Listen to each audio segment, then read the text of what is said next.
Morning বন্ধুরা, welcome to my channel. আশা করছি সবাই খুব ভালো আছো, সুস্থ আছো। এখন ঘড়িতে বাজে হচ্ছে 11:15 আর এখন থেকে ব্লগ শুরু করছি। সকালে সব কাজকর্ম সেরে স্নান করে এসে পুজো দিলাম, পুজো দিয়ে চুলটুল আঁচড়ালাম। আর এখন হচ্ছে সকালে খাবার খাবো। সকালে খাবার আজকে কী খাবো বলো তো? না, খাবো ভাত। কারণ 12টার সময়, 12:15টার সময় দুপুরের ভাত খাবো। কেন বলো তো? সেই গতকালের ভাতগুলো রয়ে গেছিলো, তো সেই জন্য কি করব, ওই ভাত একটুখানি ভাজা করে নিলাম। আর একটুখানি তরকারিও রয়েছে। কালকে না বলেছিলাম যে, তোমাদের মনে আছে কি জানি না, কালকে বলেছিলাম ডিম আলু সেদ্ধ ভাত খাবো। না, ডিম না, আলু সেদ্ধ ভাত খাবো, কিন্তু ওর মধ্যে ডিম দেওয়া ছিল, আমার মনে ছিল না। তো আলুটাকে ডিমটাকে বার করে একটুখানি তরকারি করে নিয়েছিলাম, তো ওই তরকারি একটু রয়েছে, তো সকালে খেয়ে নেওয়া। একটুখানি ভাজি করলাম, এই যে বিট, গাজর, আলু একটু সকালের দিকে ভাজা করে নিয়েছিলাম, তো ওই দিয়ে আজকে সকালে ভাত খাওয়া হবে। তো ওই ভাতই বাড়া হচ্ছে, আমি বড় পেরে নিচ্ছি, হয়তো ভিডিওটা শুরু করে আমি বাড়ছি। তো এই হচ্ছে ব্যাপার। তো চলো সকালে খাবারটাকে খেয়ে নিয়ে তারপরে হচ্ছে আবার মাছের ঝোল মাছ ভাজবো। মাছ এনেছে, মাছটাকে ধুলাম, অনেক কাজকর্ম হয়েছে আর কি। কাটাপোনা মাছ এনেছে, তো মাছে নুন হলুদ মাখাতে হবে, আবার তরকারি কত করবো, আবার রান্না করতে হবে দুপুরে। তো চলো তোমরা সঙ্গে থাকো আর দেখতে থাকো। এই দেখো ভাত বেড়ে নিয়েছি, আর ক্যাল করে। সকালে খাবার তো বেশি খাওয়া যায় না, অল্প করে নিয়েছি। আর এই যে একটুখানি তরকারি গতকালের ছিল এইটা। আর এই যে আমার বড় আবার এইটাতে নিয়েছে, কেন বলো তো? একটা রুটি আছে, রুটি খাবে, এই কাশিটা নিয়ে নিয়েছি। তো চলো খেয়ে নিই।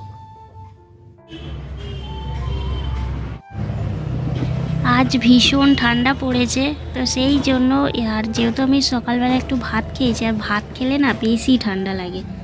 বহু বছর পর সকালে ভাত খেলাম একটু, যাই হোক খুব ভালোই লাগলো। খুব খিদেও পাচ্ছিলো, আর খিদের সময় ভাত পড়লে আমার বেশ ভালোই লাগে। অনেকদিন পর খেলাম। আর সকালে আবার খুব একটা ভাত ভালো লাগে না, তবে খুব খিদে পেলে তখন ভাত খেতেই ভালো লাগে। আজকে আমার ভীষণ খিদে পেয়েছিল, সেই জন্য একটু ভাত খেলাম। তো ভাত খাওয়ার পরে এত আমার শীত করছে, পুরো কাঁপুনি দিচ্ছে। সেই জন্য একটু রোদে এলাম। রোদ তো এখানে আসেই না খুব একটা, তো এখন একটুখানি এই গলির এই দিকটা করে রোদ আছে, তো সেখানে একটুখানি চলো রোদ পুইয়ে নিই। তারপর রোদ পুইয়ে নিয়ে তারপরে চলে এলাম। বড় বড় করে আলু কেটেছি, আর ফুলকপিটাও খুব বড় বড় করে কাটা আছে, আর সাথে একটু বিনস দিয়ে আর একটুখানি পেঁয়াজ দিয়েছি, আর কিছু না, একটু কাঁচা লঙ্কা দিয়ে আজকে বানাবো মাছের ঝোল।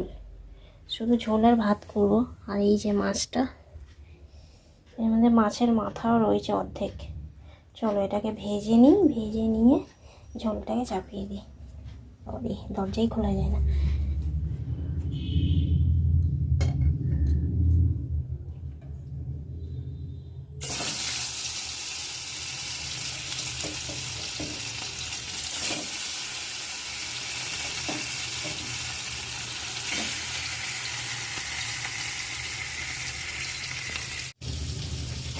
মাছের মাথা ঝোলে দেব অনেক দিন পরে। মাছের মাথা ঝোলে আমাদের দেওয়াই হয় না।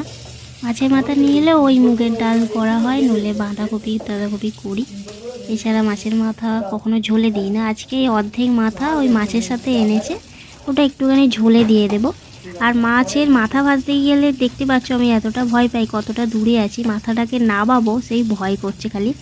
এই পিছনটা একটুখানি ভেজে নিই, আর পিছনটা বেশি ফাটে।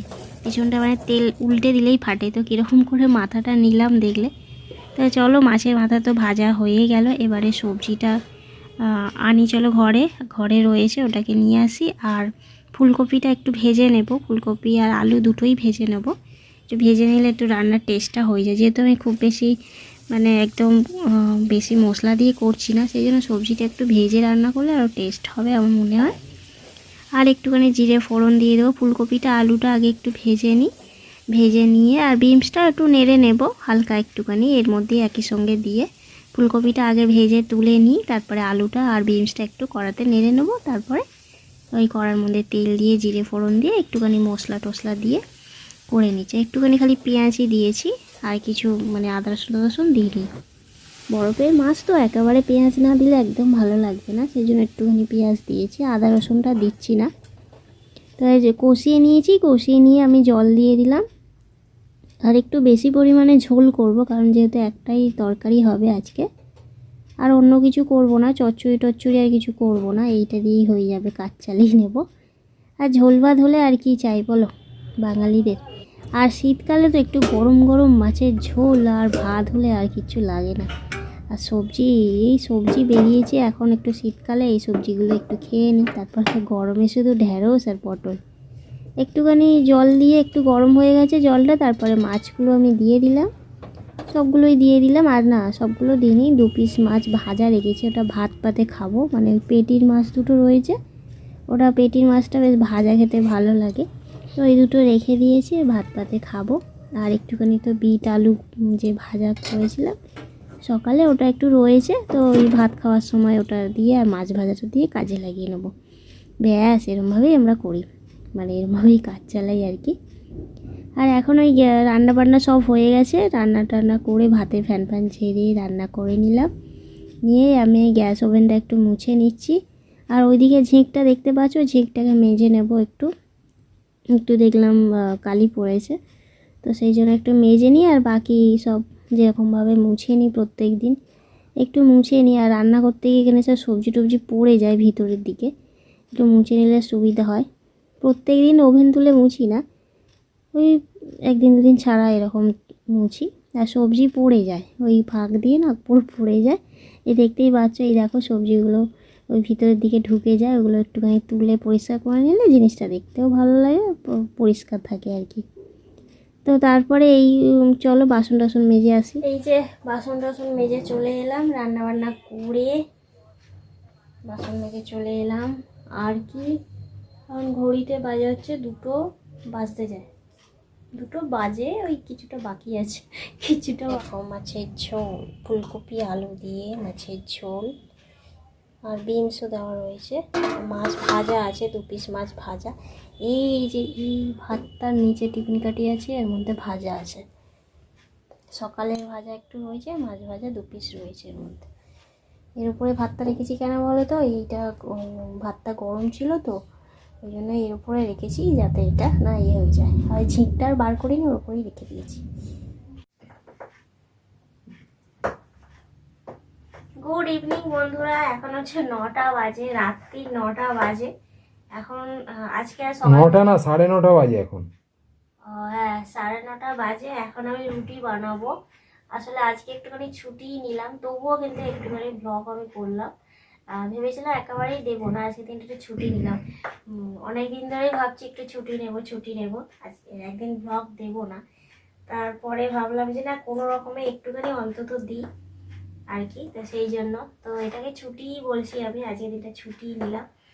আর এখন আমি রুটি বানাবো। আর রুটি বানাতে বানাতে তোমাদেরকে ওই একটা কথা বলি, ওই যে মন্দিরটায় গতকাল যে মন্দিরটায় গেছিলাম 1 জানুয়ারিতে, সেই মন্দিরটার ঠিকানা অনেকে জানতে চাইছো, যেটা কোন জায়গা অনেকে জানতে চাইছো।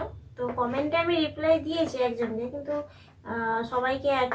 সবাইকে বারবার কমেন্টে রিপ্লাই দেবো, ঠিকানাটা বারবার লিখবো, সেই জন্য আমি এটা বলে দিচ্ছি এই ভিডিওতে, তাহলে তোমাদের অসুবিধা হবে না। মানে কোন জায়গাটা খালি বলে দিচ্ছি, ওটা হচ্ছে বেহালা ঠাকুরপুকুর পৈলানের পরে, মন্দিরটা পরে। যদি বেহালা থেকে যদি তোমরা বাস ধরো, 14 নম্বর থেকে যদি বাস ধরো, তাহলে সেই বাসে বললেই যে মন্দির যাব বললেই ওখানে নামিয়ে দেবে, আর কিচ্ছু বলতে হবে না। মন্দির বললে, কারণ ওই একটাই মন্দির আছে, আর কোনো মন্দির নেই, তো ওই মন্দির বললে ওখানেই নামিয়ে দেবে। তো এই হচ্ছে ব্যাপার, ভীষণ সুন্দর জায়গা, ঘুরে আসতে পারো। আর আমি বলছিলাম ওখানে খাওয়ার জায়গা নেই, খাওয়ার জায়গা আছে, ভিতরে একটা ক্যান্টিন করা আছে ভিতরে, একদম একটু দাম দর বেশি, তো যার ক্ষমতা আছে সে খেতে পারো, আছে খাবার আছে। আমি প্রথমে ভাবছিলাম তো খাবার নেই, তারপর না খাবার আছে। আর যদি এমনি বাইরে টুকটাক ওই ফুচকা আইসক্রিম এসবই পাওয়া যাবে, এছাড়া আর কিছু না। তো এই হচ্ছে ব্যাপার, তো ঘুরে আসতে পারো। আর ওই ঠিকানাটা ওটাই তো বলে দিলাম। আর এখন চলো ওই রুটিটা করে নিই, আর রুটিটা করতে করতে আজকে ব্লগটাকে শেষ করি। আর নিয়ে যাচ্ছে না, কারণ আজকে আমি একটু ছুটি নিলাম তোমাদের কাছে। চলো আজকে ব্লগটা এখানে শেষ করছি, জানি ভালো লাগেনি, তবুও বলছি যদি ভালো লাগে তাহলে অবশ্যই লাইক করো, কমেন্ট করো, শেয়ার করো, সাবস্ক্রাইব করে পাশে থেকো। আর চলো আজকের মতো টাটা, দেখা হচ্ছে পরের ব্লগে। আর গুড নাইট।